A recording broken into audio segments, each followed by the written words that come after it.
pencher vers moi son oreille, et je le chanterai toute ma vie.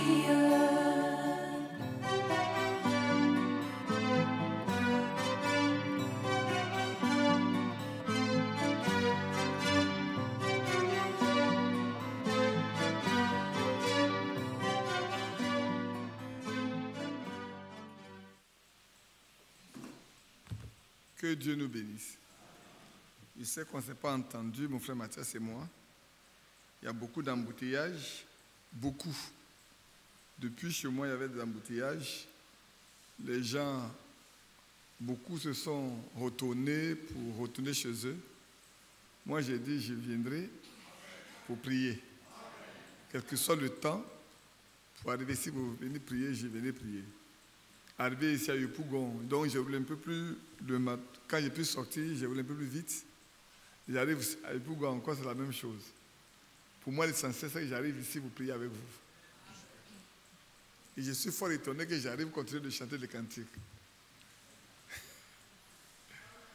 J'étais fort étonné de voir que vous continuez de chanter les cantiques. Je m'attendais à trouver soit le frère en train de lire, et j'ai dit, bon, je serais heureux de m'asseoir pour écouter un peu la parole de Dieu, parce qu'on n'est jamais rassasié de s'asseoir pour écouter. Mais bon, Dieu l'a voulu autrement. Au lieu que je m'asseye pour écouter, je vais me tenir debout et compter sur lui. Amen. Je crois que dimanche passé, nous, on est restés à Yamsokro. Il y en a qui sont restés avec nous. Ce que le frère Lambert a prêché durant toute une semaine, quand nous on est arrivés, c'est ce qu'on leur a prêché. On leur a prêché la même chose, le même thème et la même chose. Je crois que pour moi, c'est au moins la 3e fois que ça m'arrive comme ça, d'arriver dans un endroit où les gens ont déjà prêché des choses, ou même préparé ce qu'ils doivent prêcher. Et puis on me demande de venir parler, je parle exactement du même thème. La première fois, c'était à Mans. Les frères avaient fini leur réunion de prière quand je suis arrivé avec un frère. Et quand on est arrivé, ils ont dit, mais bon, vous êtes arrivé, frère Badi, viens et parle-nous. J'avais 2 sujets, j'avais 2 thèmes dans mon cœur, j'avais 2 préoccupations dans mon cœur. J'ai dit, mon frère, moi j'ai 2 situations dans mon cœur. Mais je vais me laisser conduire par le Seigneur. Et j'ai choisi un. Quand j'ai fini, un frère s'est levé, il a dit, si on n'a pas vu venir ta voiture, on allait dire que les frères t'ont caché là pour que tu écoutes entièrement et que tu paraisses pour venir nous prêcher ce qu'il a déjà prêché.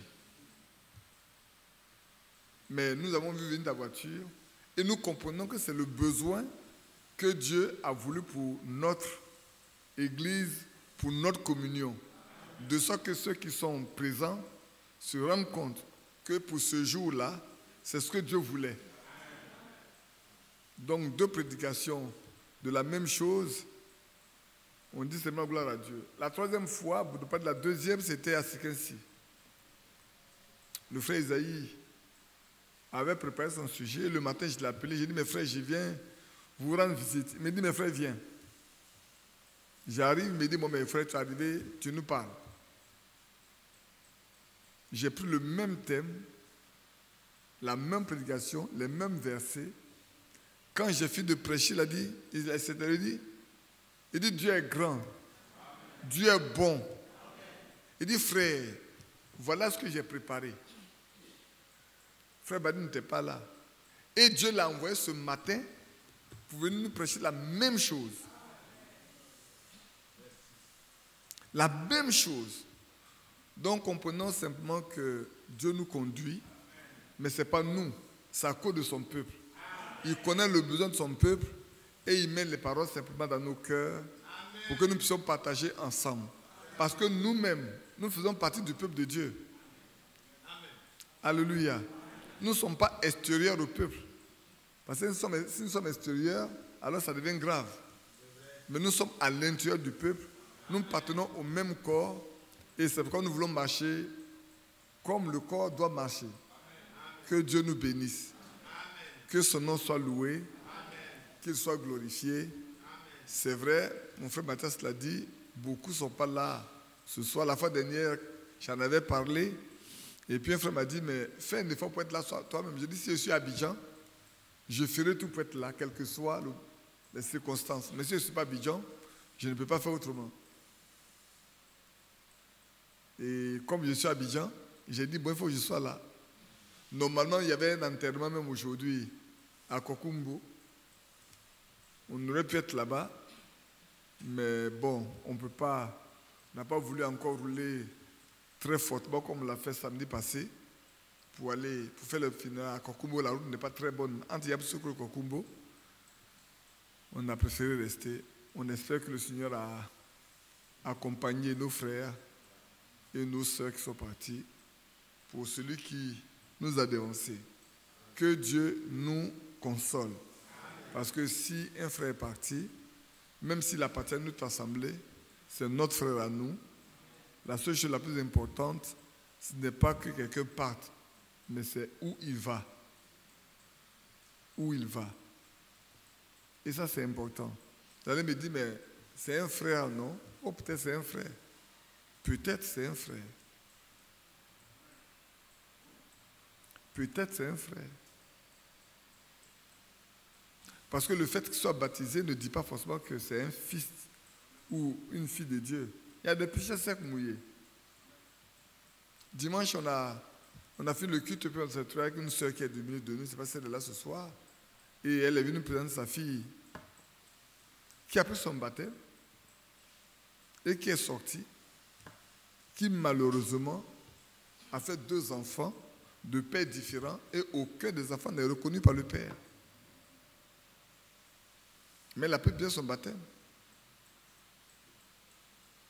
On l'a exhorté à se ressaisir avant qu'il ne soit trop tard.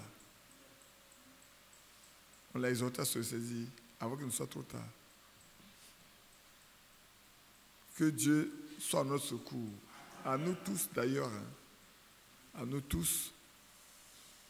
Peut-être demain, je répondrai à 2 ou 3 petites questions et puis on lira ce qu'on avait lu à Yamsoukro et continuer. Ce soir, on va lire quand même un passage seulement pour nous aider à retenir. Mais avant ça, je voulais dire, frères et sœurs, je sais que vous avez écouté, comme nous autres qui avons écouté en différé, la dernière prédication de frère Franck. On en a parlé en partie ici. Qui a écouté la dernière prédication de frère Franck? Du 3 et du 4 mars.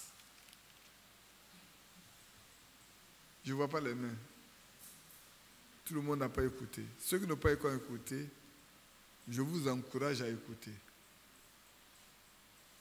Je vous encourage à écouter. Et quand la lettre circulaire qui est en édition sera finie, on pourra également revoir, prendre des parties de la lettre circulaire et dire, mais avant ça, sachez que nous sommes plus proches du retour de Christ que nous ne le pensons.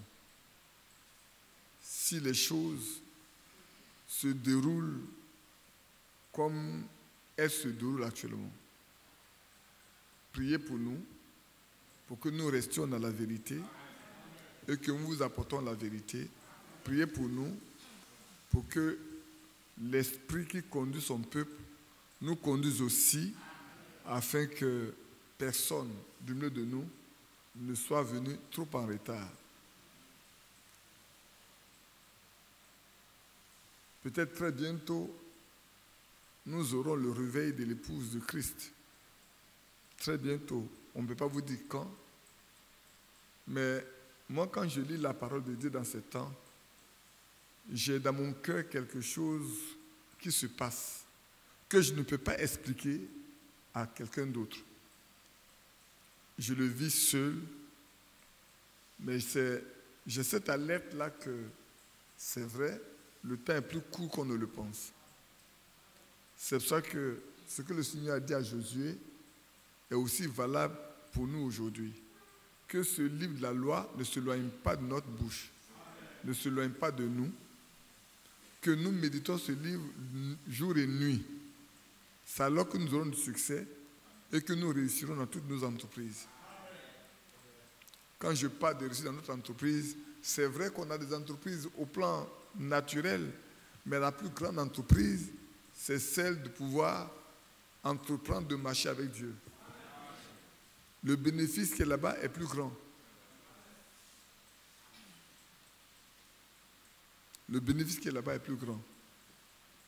Peut-être je lirai 2 passages simplement. Je lirai d'abord peut-être ça. L'autre, je crois que ça doit être dans 1 Timothée 4.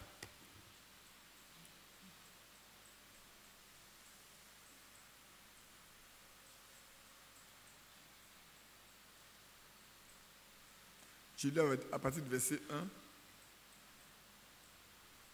Mais l'Esprit dit expressément que dans les derniers temps, quelques-uns abandonnent la foi pour s'attacher à des esprits séducteurs, à des doctrines de démons, par l'hypocrisie des faux docteurs, portant la marque de la flétrissure dans leur propre conscience.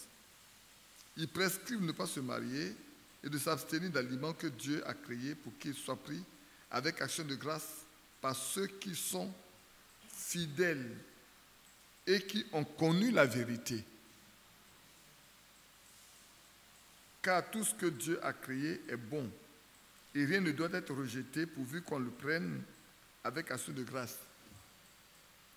Parce que tout est sanctifié par la parole de Dieu et par la prière. En exposant ces choses aux frères, tu seras un bon ministre de Jésus-Christ, nourri des paroles de la foi et de la bonne doctrine que tu as exactement suivie. Maintenant, vient la partie importante. Exerce-toi à la piété, car l'exercice corporel est utile à peu de choses, tandis que la piété est utile à tout. Elle a la promesse de la vie présente et celle de la vie à venir. C'est là une parole certaine et entièrement digne d'être reçue. Amen. Que Dieu nous bénisse et qu'il bénisse sa parole. La partie la plus importante, pas que les autres ne soient pas importantes, mais la partie qui me semble déterminante aujourd'hui pour nous, une chose est d'abandonner et de fuir les fausses doctrines. Ça, c'est facile, c'est peut-être facile, mais celle qui contient l'élément essentiel, c'est cette partie-là que nous lisons dans le verset 8. Exerce-toi à la piété. Pratique la piété. Qu'est-ce que c'est que la piété? Comment être pieux? À quel moment dit-on qu'on a affaire à une femme pieuse ou à un homme pieux? On voyait bien Marie, on disait que Marie est une femme pieuse qui, après avoir perdu son mari, passait son temps dans le temple, dans le jeûne et dans la prière. Ce qui veut dire que nous également, si nous voulons être pieux, il nous revient de ne pas laisser tomber la parole de Dieu. Non pas la parole des hommes, mais celle qui est sortie de la bouche de l'Éternel.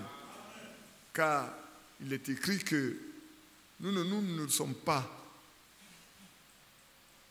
nous ne devons pas nous nourrir seulement du pain, mais de toute parole qui est sortie de la bouche de Dieu.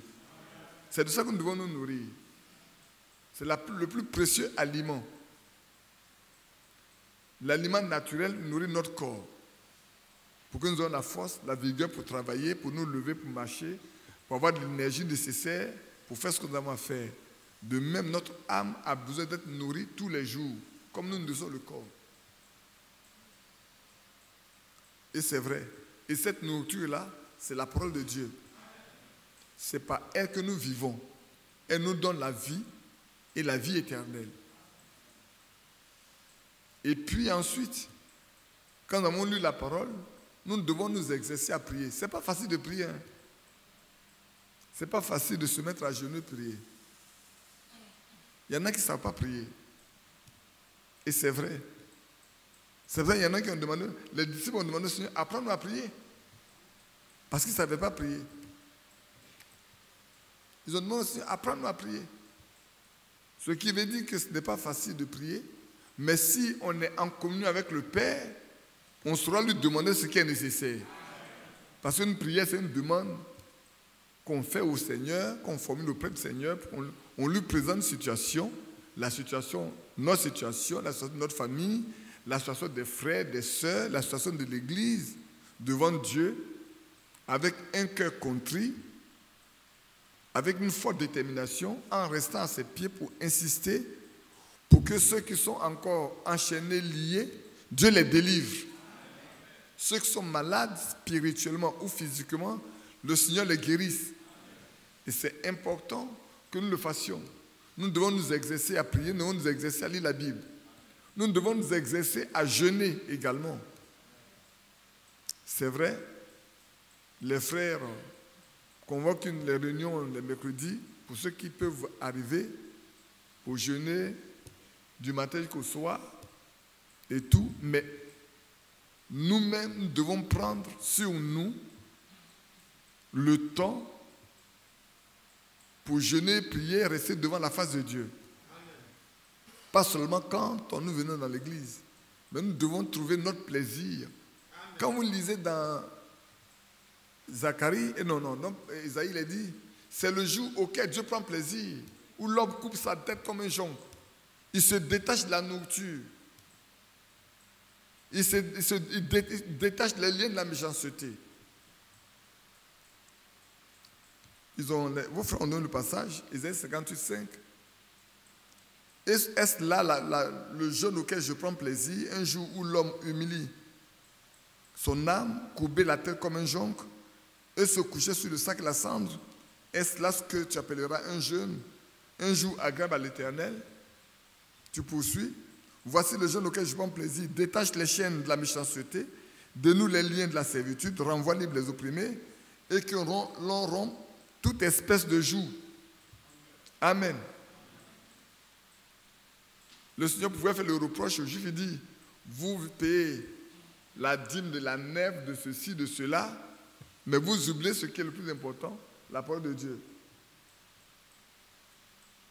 Nous également, on peut bien se mortifier, on peut bien mettre des jours de côté. Vous savez, il y a des expressions que je n'aime pas. Le jeûne d'Esther, le jeûne de Daniel, moi je n'aime pas ces expressions. Ça je le dis. Nous, il y a un vieux frère qui nous a appris à jeûner, c'est le frère Favre. Avec lui, on a appris vraiment ce que c'est que le jeûne. Pourquoi jeûner, comment jeûner et tout. Et on l'a expérimenté parce que quand tu nous as conté les expériences qu'il a faites avec le Seigneur dans le jeûne, la prière, et qu'on s'est mis là à le faire, on a vu vraiment la main de Dieu.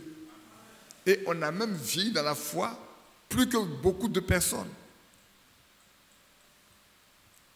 Parce que le jeûne est un compagnon de la foi, est un compagnon de la marche chrétienne.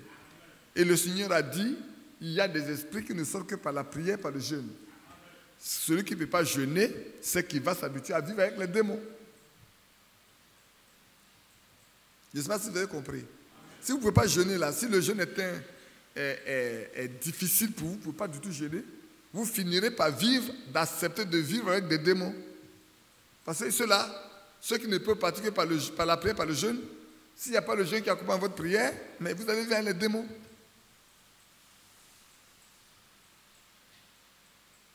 Donc, ici, il nous est dit l'exercice physique. C'est vrai qu'aujourd'hui, il y a tellement d'AVC, il y a tellement d'hypertension, il y a tellement de diabète, que quand vous partez voir les médecins, l'un des médicaments qu'ils vous prescrivent, c'est le sport. Vous voyez à Abidjan, non? Les femmes sont en collant le matin, très tôt, si vous partez au travail, vous allez voir. Elles courent, elles montent les côtes. Les vieillards, vous voyez certaines personnes qui sont très âgées, ça court, parce qu'on ne veut pas mourir cardiaque. On ne veut pas faire une crise cardiaque. On veut vivre le plus longtemps possible. On fait beaucoup d'abstinence. Moi, je connais un directeur. Quand il vous invite dans un restaurant, vous savez ce qu'il va manger? Il mange 3 feuilles de salade. Celui qui pèse ce que vous allez manger. Hein. Il mange souvent trop. Dans tout son plat, il va commander, il demande la salade et vous allez voir qu'il va manger 3 feuilles de salade. Pour ne pas manger beaucoup, pour manger simplement, modestement, modérément, pour parler comme ça, pour vivre longtemps. Mais nous savons que ce n'est pas la nourriture abondante ou la maigresse de la nourriture qui détermine la durée de vie que Dieu nous a donnée. C'est Dieu qui détermine la durée de vie qu'il nous a donnée. On peut prendre toutes les précautions. Une voiture va te tuer. Ce n'est pas une crise cardiaque qui va te tuer. Une voiture peut te tuer. Un vélo peut te tuer. Un vélo. Je crois que la fois dernière, il y a quelqu'un. Ah, oui, c'est cette semaine-là. Il y a un monsieur qui est un conducteur d'un gros camion. Et puis je crois que c'est sur le Pougon ici. Il y a un embouteillage monstre. Et il est descendu sur son camion pour voir qu'est-ce qui se passe. Et puis, excusez-moi, et puis moto vient. Il le ramasse. Boum, il tombe. On le prend. On file à Trècheville, il n'y a pas de place. Cocody, il n'y a pas de place. Yopougon, il n'y a pas de place pour le recevoir. Il est resté comme ça, il a perdu son sang, il est décédé. S'il était resté dans son camion, il aurait été protégé. Mais il est descendu seulement pour aller regarder qu'est-ce qui se passe. Le fait d'être descendu, là, c'est déjà trop tard pour lui. Il pouvait avoir beau faire la gymnastique, le sport, pour ne pas avoir de crise cardiaque, pour ne pas avoir le diabète, pour ne pas être malade. Mais là, le voilà, il est mort. C'est Dieu seul. C'est pour ça que l'apôtre Paul dit, l'exercice corporel là est utile à très peu de choses. C'est utile, hein, mais c'est à très peu de choses. C'est pour peut-être vivre un peu longtemps sur terre. Mais qu'est-ce que c'est que 100 ans? Qu'est-ce que c'est que 80 ans sur la terre? Quand un jour seul efface tout. Une fraction de seconde. Souvent, même la personne dans son lit et puis ne se réveille plus. Comme la fois dernière, il y a un monsieur et sa femme qui sont dans leur chambre. Les enfants sont partis à l'école, ils sont encore dans la maison, ils sont restés dans la maison. Là où les frères Léon ont fait l'accident, là. Le village, là. Le même village où les frères Léon Vincent ont fait l'accident. Dans le même village. Un gros camion est venu, il est rentré carrément dans la maison. Il a cassé toute la maison, il a tué le monsieur et la femme. Les enfants étaient à l'école. Dans le même village. Les enfants étaient à l'école. Leur père et leur mère sont décédés. S'ils n'ont pas connu le Seigneur, leur mort est vaine. Mais s'ils ont connu le Seigneur, on dit gloire à Dieu. Ils vont se reposer. Ils vont attendre le jour où le Seigneur appellera. S'ils ont été remplis de Saint-Esprit, où ils attendent le jour de l'enlèvement, le Seigneur viendra. Et donc, comme je parlais, je disais tout à l'heure que le temps est très court. Frère Franck disait dans la prédication que Israël a décidé de construire le temple pendant la période du mandat du président américain Trump.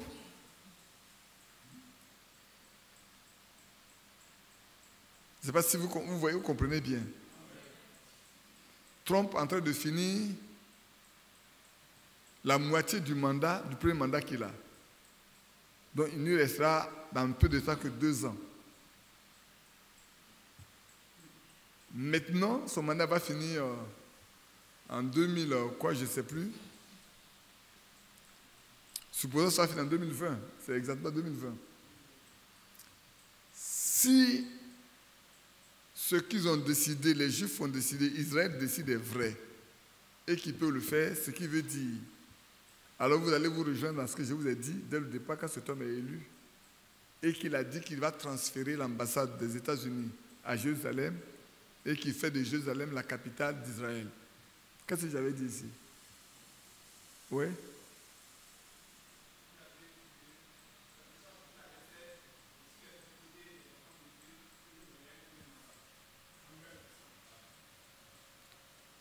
j'ai dit si le transfert, s'il prend position pour les Écritures, comme on le voit, Dieu est capable de nous donner 2 mandats. Et le 2e mandat finira en 2025. 25. Quand on calcule, normalement, ça finira en 2025. Parce qu'il est élu à quand? En 2017. C'est pas en 2016. Hein? Il a pris le mandat en 2017. Les Américains, quand on les élit, quand on fait l'élection, c'est dans le mois de novembre. Mais ils prennent mandat en janvier. Il a pris mandat en janvier 2017. Il a fini 2017, il va finir 2018. 2019, 2020, ils font l'élection. Et ça commence en 2021. 22, 23, 24. Vous tombez dans l'année 25. Si c'est vrai, s'ils doivent tenir, et si ça correspond à la volonté de Dieu, son mandat finit en 2025. Celui qui a écouté bien Frère Branham, c'est qu'il doit alors avoir un accord entre l'Église catholique et les Juifs. Et l'Église catholique va faire le lien. Allez lire dans Daniel 9. Alors on parlera de paix et sûreté. Or nous, Frère Branham dit que ces événements-là vont à peu près coïncider avec l'enlèvement. Ce qui fait que nous, on ne peut pas voir le temps fini. Parce que le temps fini, vous verrez bien que quand on part, alors la 70e semaine de Daniel se met en marche. Les 7 dernières années se mettent en marche. Et les 2 témoins d'Apocalypse 11 vont se mettre aussi au travail. Vous voyez que nous restons beaucoup de temps. Je ne peux pas vous dire c'est en 2025 qu'on va être enlevé. Je n'ai pas dit ça. Hein. Je n'ai pas dit qu'on va être enlevé en 2025. Il faut que je fasse cette précision. Mais de là, 2025, si ça doit être vrai, je dis bien, si ça doit être vrai, sachez qu'on peut être enlevé à tout moment, avant cette période-là, pour que les choses s'accomplissent. Ce qui veut dire également, certainement, que Los Angeles risque de plonger avant. Ce qui veut dire également que le pape qui doit sortir des États-Unis sortira avant. Un matin, vous allez vous réveiller avec le nouveau pape là, mort de crise cardiaque dans son lit. Ou bien il démissionne, comme Benoît XVI. Et puis bon, on va finir par élire quelqu'un qui va sortir des États-Unis, comme Frère Branham en parle. Et si c'est le cas, alors on doit savoir.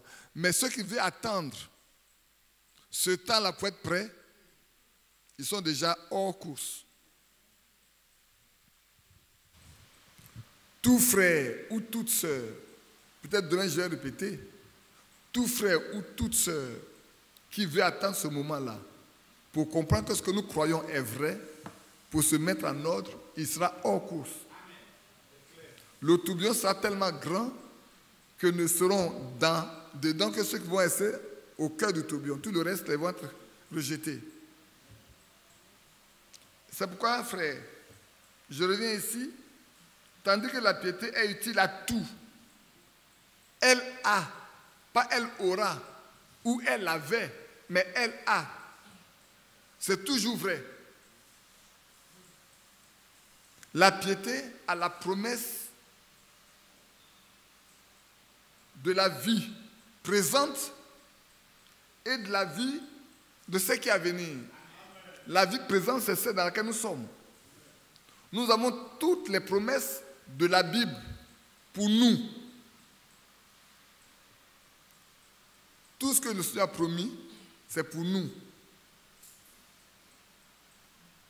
Quand nous regardons la vie de tous les prophètes qui ont marché avec le Seigneur, quand nous regardons la vie des apôtres qui ont marché avec le Seigneur, quand nous regardons la vie des croyants du premier âge qui ont marché, ou de tous les âges qui ont voulu marcher avec le Seigneur, nous voyons qu'ils ont ils ont obtenu les promesses que Dieu a faites.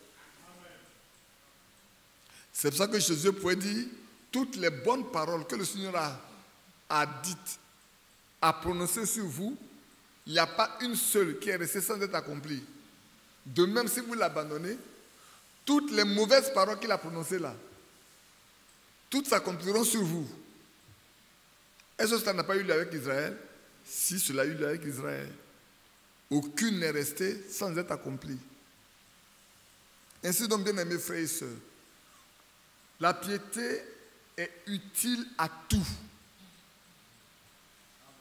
Quand on est pieux, la prison n'est pas pour nous, à moins qu'on nous mette en prison pour notre foi.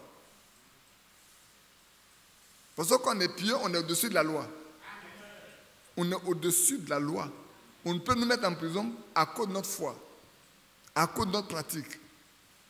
Mais on ne nous mettra pas en prison parce qu'on a été volé, on a été triché, on a été chez la femme de quelqu'un, on a été assassin, on a été vendeur de drogue. On ne nous mettra pas en prison parce qu'on ne sera jamais dans la vente de la drogue, dans la vente des débits de boissons. On ne va pas être escroc. Je ne sais pas si on se comprend.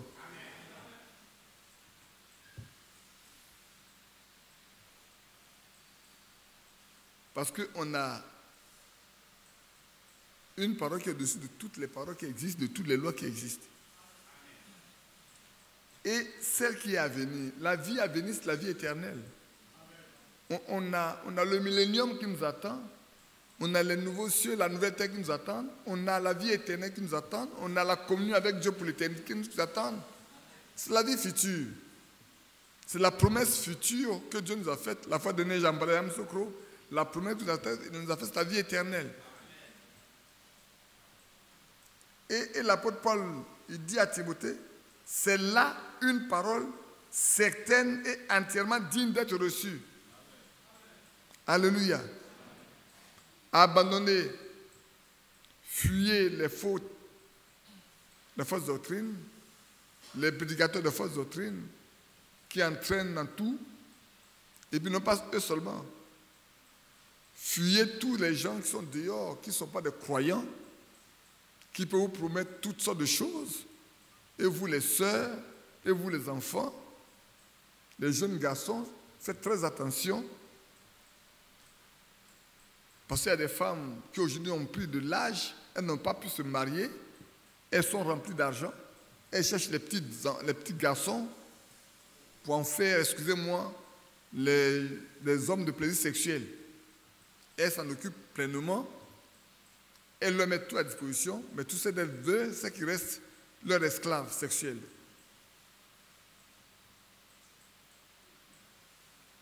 Et vous les sœurs également, c'est vrai, la vie est très dure, les moments sont difficiles,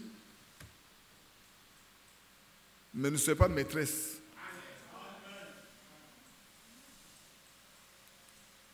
Souvent, on est surpris qu'on soit dans une église comme celle-là et qu'on parle de ce que les sœurs deviennent maîtresses des gens. Oui, la vie est tellement difficile qu'il y en a qui prennent les bâtons, qui se laissent séduire. Comme Ève s'est laissée séduite, elle peut se laisser séduire, être emportée. Mais leur cœur n'est pas en paix, mais elles viennent à l'église. Oui. Mais sachez, frères et sœurs, une chose. Nous tous qui venons ici, nous ne sommes pas tous des croyants. Beaucoup ne sont pas des croyants. Quand il dit nous tous, là, ce n'est pas nous tous. Beaucoup ne sont pas des croyants. Peut-être c'est très peu de personnes qui sont des croyants. Il y a beaucoup qui sont jeunes. Pour ceux qui sont vieux, qui étaient là avant 2006, souvent quand je priais, je disais, nous tous qui étions ici là, nous n'étions pas convertis. C'est pas vrai? Je le disais, non? Aujourd'hui, il y a combien qui sont restés ici? On était 10. 12 même, voilà. 12. Ils disaient, nous tous, on n'est pas tous convertis. Il y en a qui prenaient ça pour faire, ils pensaient que c'était de la plaisanterie, ils prenaient ça à la légère. Mais Dieu nous connaît. Et c'est important. Que Dieu nous soutienne. Maintenant, je voulais lire avec vous un passage que vous connaissez, qui ne va pas non plus... je crois que c'est Hébreux 2, Hébreux chapitre 2, que vous connaissez très bien. Je pense que le frère Isaac a lu une partie, il a laissé les autres parties. Mais j'aimerais le lire au verset 4 avec vous, Hébreux 2. C'est pourquoi nous devons d'autant plus nous attacher aux choses que nous avons entendues. Vous voyez, le peuple de Dieu, dans le désert, ne s'est pas attaché aux choses qu'il avait entendues. Beaucoup ne sont pas attachés à ça. Et le Seigneur a envoyé un exterminateur, il a envoyé le serpent, il a fait mourir Corée, Dathan et Abiram et tout leur groupe. La terre les a avalés, ils étaient descendus vivants. La terre a ouvert sa bouche, ils sont descendus vivants dans la terre. Et comme je parlais à la maison aux enfants, je dis souvent, on néglige les choses de Dieu. On pense que c'est... Mais quand on s'arrête pour regarder le passé, à chaque fois les hommes ont désobéi à la parole de Dieu. Dieu a jugé. Mais il avertit d'abord avant de juger. Il prévient. Il nous prévient. Il nous avertit. Au temps de Noé, Dieu avertit. Les gens n'ont pas pris soin, n'ont pas pris garde à ça. Quand le temps est arrivé, ils ont été balayés. C'est faux? À Sodome et Gomorrhe, Dieu avertit. Mais les gens n'ont pas pris soin. Ils ont été balayés.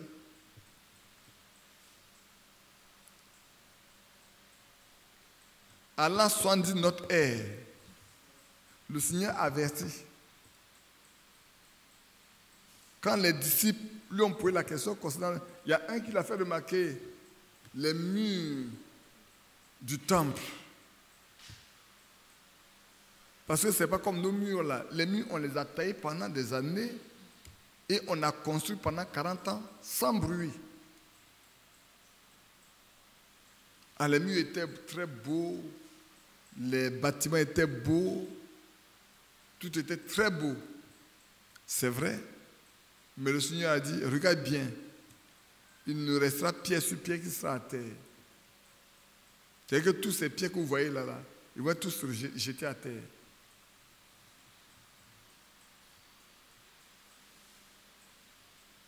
Il a commencé par leur dire, prenez garde, prenez garde, prenez garde. Prenez garde qu'on ne vous séduise, que quelqu'un ne vienne vous séduire. Prenez garde qu'on ne vous dise que le Seigneur est ici, le Seigneur est là. Même quand vous entendez bruit de guerre, les bruits de guerre, les ceci, les cela, ce n'est que le début de la douleur, ce n'est pas encore la fin. Et ceux qui ont pris, il a dit, quand vous verrez bien l'abomination établie là où ça ne devait pas être, que celui qui est sur le toit ne descende pas, que celui qui est dans le champ ne revienne pas à la maison. Quand la première fois l'empereur Titus a envoyé des gens pour encercler Jérusalem, il a fait le siège, les gens étaient très effrayés, et puis le siège a été levé, les gens ont dit, ils ne vont plus revenir. Ceux qui ont écouté ce que Jésus a dit, ils sont partis de Jérusalem. Ils ont quitté complètement la Judée, sachant que Jésus avait déjà prévenu. Ceux qui étaient incrédules sont restés. Et quand la dernière fois, Titus a envoyé encore des gens, là, on nous dit que le sang a coulé comme de l'eau. Et tout a été détruit. Même toute la muraille, il ne restait qu'un pan de mur qu'on appelle le mur de lamentation aujourd'hui. Mais il n'y a pas de trace visible du temple aujourd'hui. Il dit il ne restera pierre sur pierre qui sera renversé. Frères, sachant que ce que le Seigneur nous a dit pour la fin des temps aura aussi son accomplissement. C'est vrai.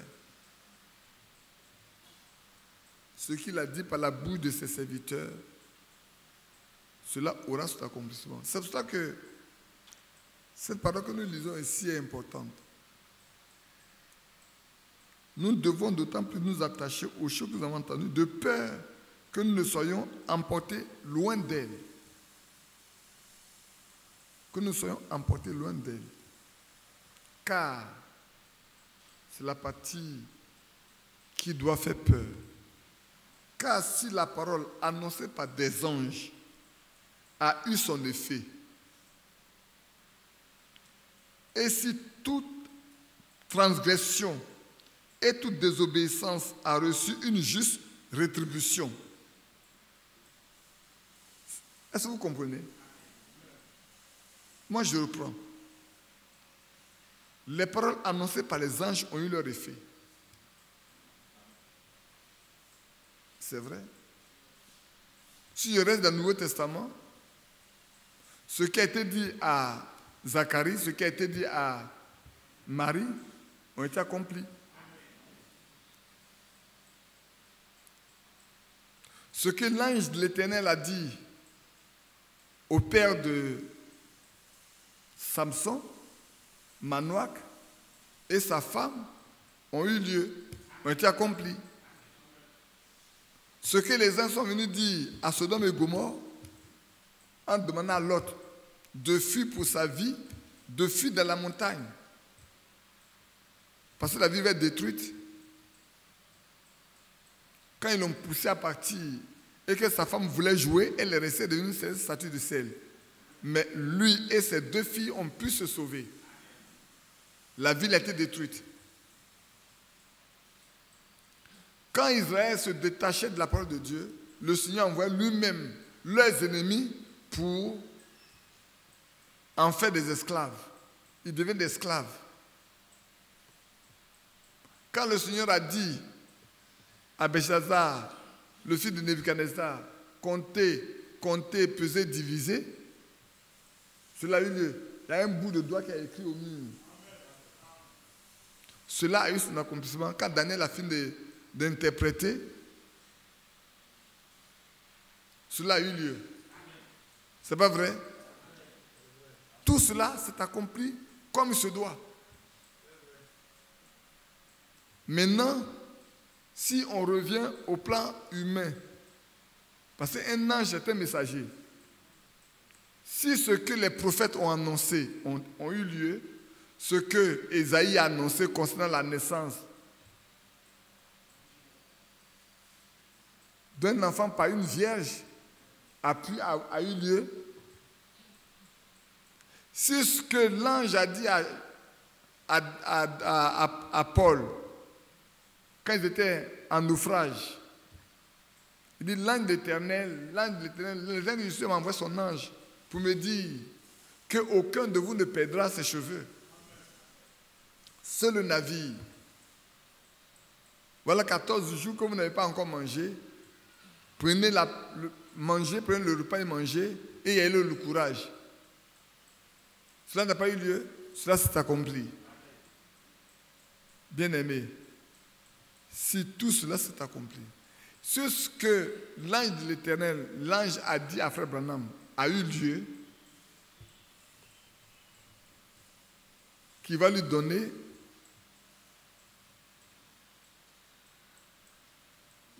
qu'il a 2 signes. Dieu lui donne 2 signes, comme il a donné à Moïse.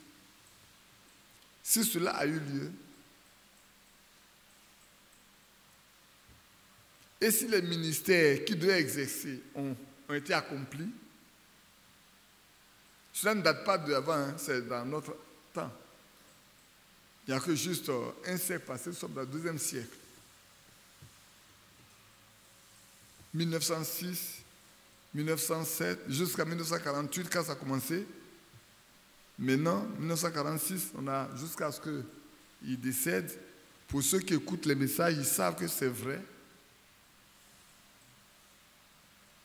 Alors, la suite nous dit comment échapperons-nous en négligeant un si grand salut? Le salut annoncé d'abord par le Seigneur lui-même. Ce que nous lisons, ce que nous annonçons, a déjà été annoncé par le Seigneur lui-même. Quand nous lisons les évangiles, nous comprenons très bien que le Seigneur nous a déjà prévenus de beaucoup de choses. Et il continue.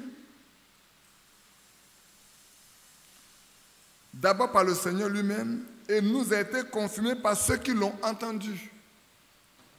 Jean l'a entendu, André l'a entendu, Pierre l'a entendu, Jacques l'a entendu.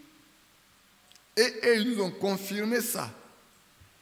Et le Seigneur a appuyé par le témoignage, par des signes, par des prodiges, par divers miracles, par des dons du Saint-Esprit, distribués selon sa promesse.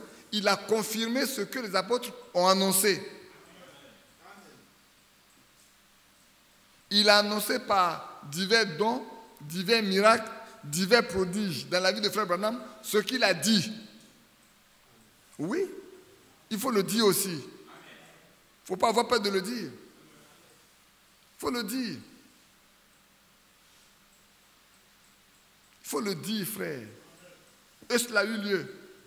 Alors, frère, vous savez, quand vous parlez avec les religieux, vous leur demandez est-ce que vous savez à quelle époque nous sommes de l'enlèvement? Ils vont vous réciter tout le passage de Matthieu 24. Les bruits de guerre, les troubles, les catastrophes naturelles. Voilà ce dont ils vont vous parler. Mais quand vous leur dites on est à quelle époque exactement, il ne peut pas vous situer. Pourquoi? Parce qu'ils n'ont pas reçu ce que Dieu a déposé en cette fête des temps. Mais vous et moi, nous l'avons reçu. Nous l'avons entendu. Alors frère, notre condition est plus grande. Je ne sais pas si vous comprenez bien. Notre situation est plus difficile. Parce que nous savons. Maintenant, si nous négligeons, si nous ne prenons pas garde à ça, alors notre situation est encore pire. Parce que on nous rappelle tous les jours les choses qui se passent, les événements qui se produisent. Le temps avance. On nous prévient tous les jours, on nous le rappelle tous les jours. Et on nous dit comment nous devons marcher pour être en ordre, pour plaire au Seigneur,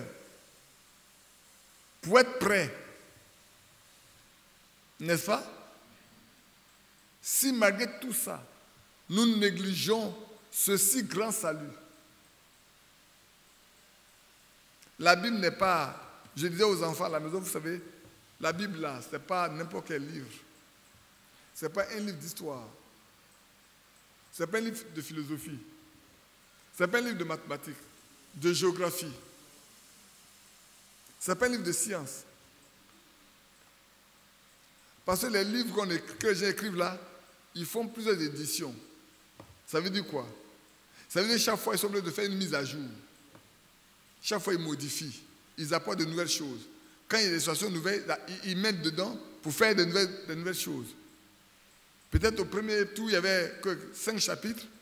Après, vous allez à la deuxième édition, il y a peut-être 7 chapitres. Troisième édition, quatrième édition, vous êtes à 10 chapitres. Ou même dans les chapitres, s'il y a quelques points, vous allez voir qu'il y a plusieurs paragraphes qui sont dedans.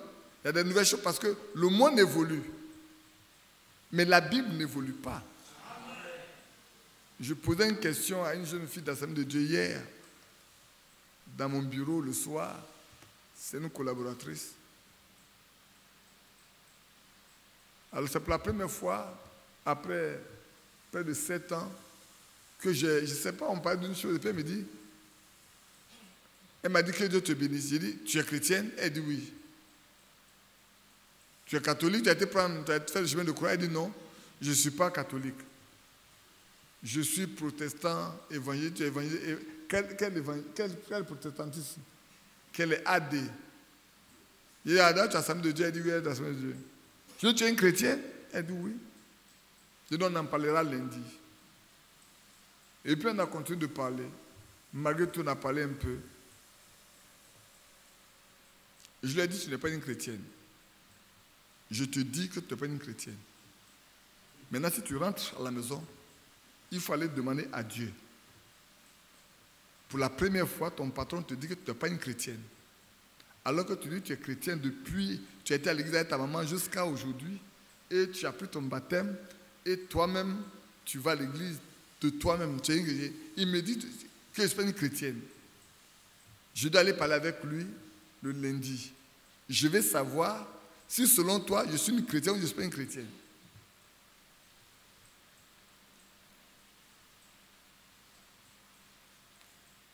Alors, elle voulait se justifier. Mais vous savez, je vais te dire une chose.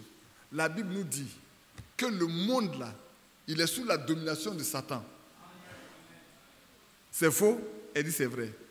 Donc, Satan fait évoluer le monde. Les choses évoluent. Les choses changent. Et les hommes s'adaptent aux choses du monde. Mais est-ce que la parole de Dieu là a évolué? Elle dit non. Je dis non, si tu es chrétienne, donc tu dois appliquer ce que les premiers chrétiens ont appliqué. Si tu n'appliques pas la même chose, tu n'es pas une chrétienne. Comment tu peux prétendre être une chrétienne et être différente des premiers croyants?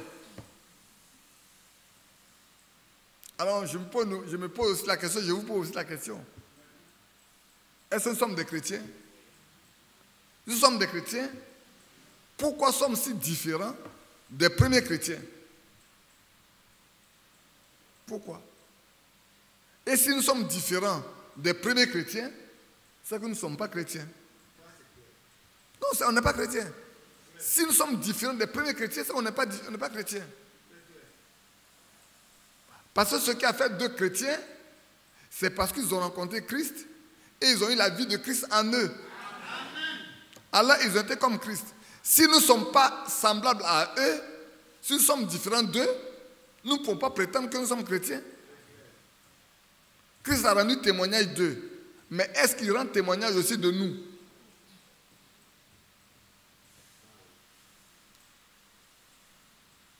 Là, il a dit, ah, patron, ça c'est vrai.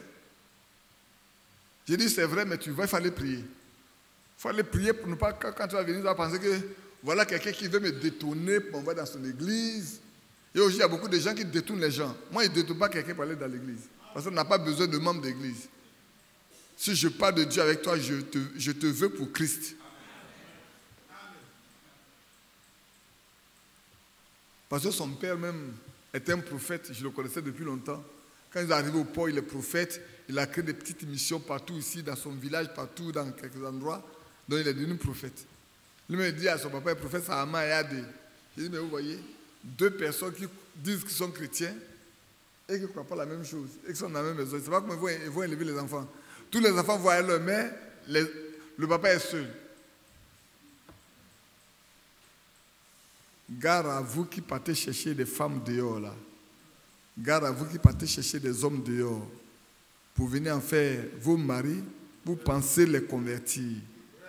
Vous courez un grand danger.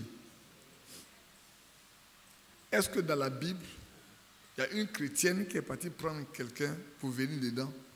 L'apôtre Paul n'a pas dit, vous devez vous marier dans le Seigneur. Est-ce que ce n'est pas comme ça que c'est écrit? Sœur, ce n'est pas comme ça que c'est écrit? Hein? C'est comme ça, non? Vous devez vous marier dans le Seigneur. Et c'est dans le Seigneur, c'est dans le corps de Christ. Je ne dis même pas dans l'église. Hein? Je ne dis même pas dans l'église. Mais dans le corps de Christ. Parce que votre époux peut se trouver à Daloa, à Mans, à Boaké. Peut-être tu ne le connais pas. Mais s'il est dans le corps de Christ, quand tu es dans le corps de Christ, vous allez vous rencontrer très certainement. À la date prévue par Dieu, là, vous allez vous rencontrer. Dans le corps de Christ, je ne parle pas dans l'église. Parce que dans l'église, là, tout le monde n'est pas croyant. Ah, frère, vous devez dire amen, non? Hein? Vous avez dit amen, non?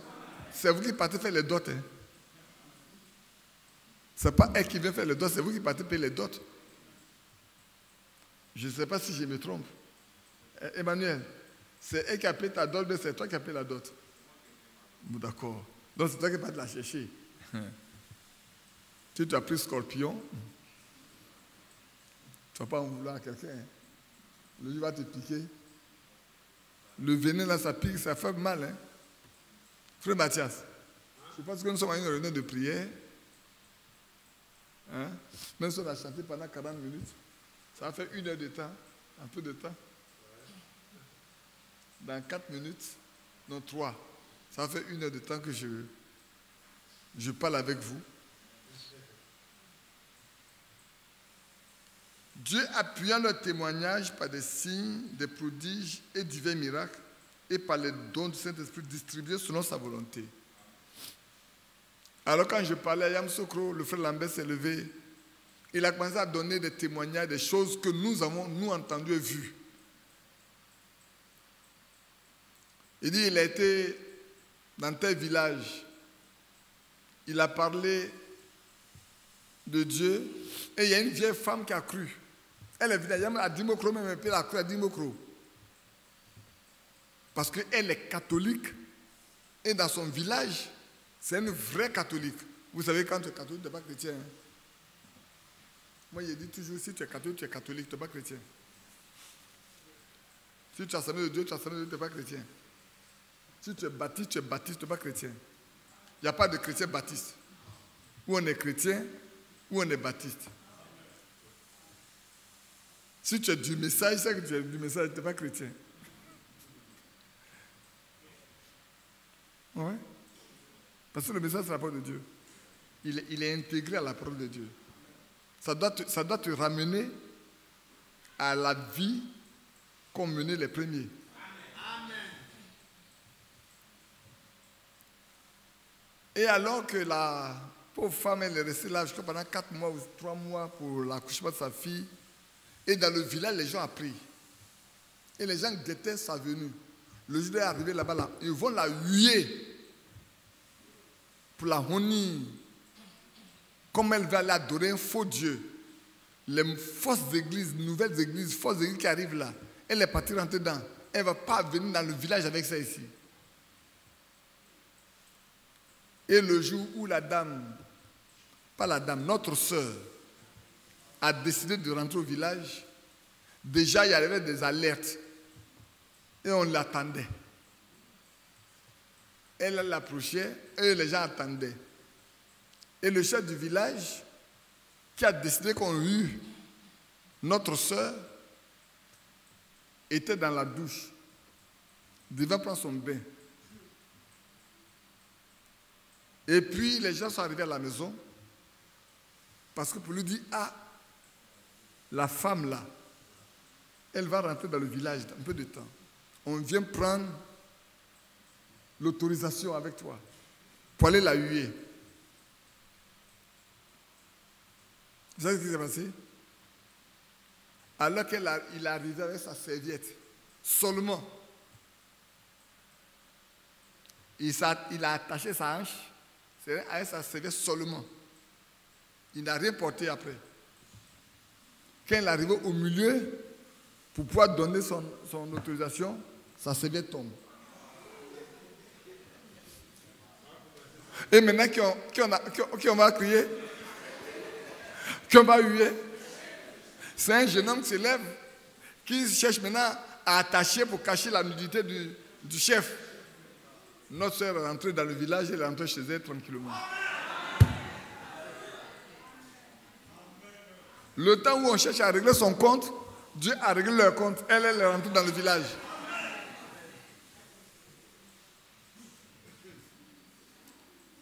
Dieu a fait son combat. Dieu a mené la bataille pour elle.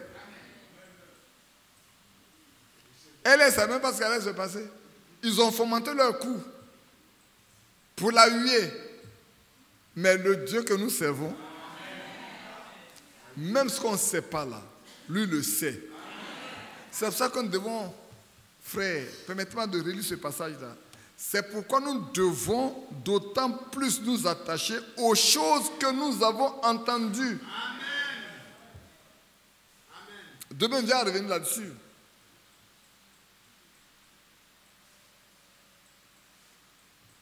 De peur, si on ne s'attache pas à ça, la probabilité qu'on s'en éloigne est grande. De peur que nous ne soyons emportés loin d'elle. Si on ne s'attache pas à la parole qu'on a entendue et qu'on est éloigné de ces paroles-là, c'est qu'on est éloigné de Dieu. Or, cette parole-là, c'est le salut. C'est pour ça qu'il continue, car si la parole annoncée par des anges a eu son effet, et si toute transgression, c'est tout péché, toute désobéissance, a reçu une juste rétribution, comment échapperons-nous en négligeant un si grand... C'est comment nous allons échapper au jugement si nous négligeons un si grand salut.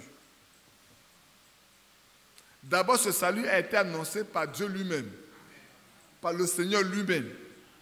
Lui-même est venu pour nous annoncer la bonne nouvelle du royaume, la bonne nouvelle du salut.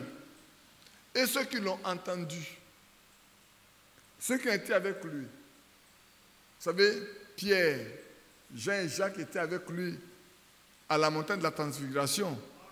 Ils ont entendu la voix de Dieu, leur disant, celui-ci est mon fils bien-aimé, en qui j'ai mis toute mon affection, écoutez-le. Ils ont entendu Dieu leur parler, leur indiquant que celui-là, c'est son fils bien-aimé. Il a mis toute son affection en lui. Donc écoutez-le. Quiconque ne l'écoute pas sera retranché. Et ce salut qui a été annoncé par le Seigneur lui-même, d'abord, nous a été confirmé par ceux qui l'ont entendu. Paul aussi l'a entendu. Regardez bien. Vous allez voir, il y avait Jacques, il y avait Jean, il y avait Pierre à la montagne. Ce Jacques-là, certainement, peut-être celui qui a été tué avant, mais Jean et Pierre sont restés. Pierre nous a parlé. Et quand Pierre parle, il dit, nous, on ne vous raconte pas des fables. C'est ce que nous avons entendu. Nous étions avec lui sur la montagne. Pierre rapporte ça. Nous étions avec lui sur la montagne. Quand il lui a été dit, celui-ci est mon fils bien-aimé. Nous avons été témoins. Jean était là, Pierre était là. Et Jean revient et dit la même chose. Il dit, nous aussi, ce qu'on vous annonce là, c'est ce que nous on a entendu. Et Paul aussi, sur la rue de Damas, il a entendu. Quand il a vu cette grande lumière, la voix est sortie pour lui dire, Saul, Saul, pourquoi me persécutes-tu? Il dit, mais c'est qui as-tu que je persécute? Il dit, je suis Jésus que tu persécutes. Ah, la grande lumière là, l'apôtre Paul savait que cette grande lumière, c'est Dieu lui-même. Ah oui, il sait. Donc Paul aussi l'a entendu. Et ceux qui nous rendent le témoignage l'ont tous entendu. Frère Branham l'a entendu. Frère Franck l'a entendu. Et il nous rend le témoignage. Alléluia. Nous ne prêchons pas les hommes, hein. Nous prêchons la Bible en donnant le nom des témoins. Parce qu'un témoin, c'est celui qui a vécu la chose. Quand tu n'as pas vécu la chose, tu ne peux pas dire que tu es un témoin. Et ils ont vécu la chose, ils ont vécu ce qu'ils ont vécu, et nous rendent témoignage de ce qu'ils ont vécu. Que Dieu nous bénisse. Dieu appuyant leur témoignage par des signes, des prodiges et des divers miracles, et par les dons du Saint-Esprit distribués selon sa volonté. Que Dieu nous bénisse et que nous nous attachons à ce que nous entendons nous aussi pour ne pas être éloignés de cela. Pour que quand le Seigneur viendra, nous ne sommes pas emportés. Nous sommes parmi ce grand ou ce petit nombre. Parce que c'est un départ soudain et secret. Ce départ-là sera soudain et secret. Mais pour ceux qui sont enfants de Dieu, ils ne sont pas surpris. L'apôtre Paul nous le dit. Et nous ne sommes pas des ténèbres, nous ne sommes pas des enfants des ténèbres. Pour être endormis, pour que nous soyons surpris. Les autres vont être surpris. Mais nous ne pouvons pas être surpris. La preuve en est que chaque jour, le Seigneur nous révèle les étapes des événements qui doivent s'accomplir avant son événement. Et nous sommes informés et nous devons être heureux, mais heureux en disant, Seigneur, heureux de ce que je sois dans ta maison pour entendre. Mais ça n'est pas suffisant. Fais de moi un membre de ceux qui doivent partir. Que cela soit une préoccupation pour nous. Fais de moi. Moi aussi, fais de moi. Vous savez, moi, ce que j'ai demandé au Seigneur quand je suis venu à ce message, peut-être vous allez prendre ça comme un peu incongru. Vous allez dire, comme un peu demander, Seigneur, tu sais, moi, peut-être, je ne suis même pas capable de marcher comme tu veux. Tout ça que j'étais, mais peut-être, je ne suis même pas capable de marcher comme tu veux. Mais je te demande une seule chose. Tu es capable de me prendre et de me jeter dans le lot, là. Toi, tu es capable de le faire. Moi, je ne suis pas peut-être capable de marcher. Tu vas vouloir, j'ai fait tout ce que je veux, mais je ne pourrai pas. Dès maintenant, je te demande pardon. Prends-moi. Quand l'heure viendra, tu me prends et puis tu me jettes dans le lot. Si tu le fais, je m'en irai avec eux. Je ne vous dis plus la suite. La suite, c'est pour moi seul. Que Dieu vous bénisse.